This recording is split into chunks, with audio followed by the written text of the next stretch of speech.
Yeah, there are many things we can do to close effectively. Now, interestingly, one thing you can do, if you think about one of the techniques I shared today, what, so what next, which is one way for you to simplify your message.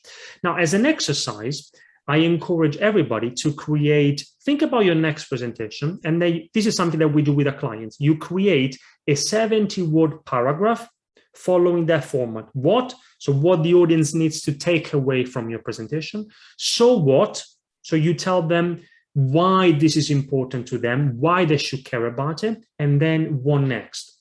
Now that they care about this, what do you want them to do after your presentation? What do you want them to think, to believe, to feel after your presentation? Now, once you've done this, this is a very powerful exercise, not only for you to simplify your message, but once you have it, you just need to adjust it a little bit, and then that can work really well as a conclusion.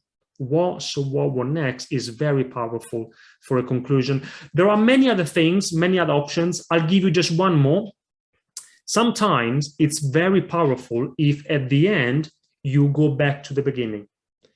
So say, for example, that you start with a story or an analogy, a metaphor, an anecdote, whatever it is, then you give your presentation, and then at the end, you refer back to the very first thing you mentioned. If you think about movies, they do it all the time. They start with something, and then you enjoy the movie, and only at the end, they go back to the first scene, and you realize, that's why that happened. And every time you can do that in communication as well, it gives a nice sense of completion for the audience.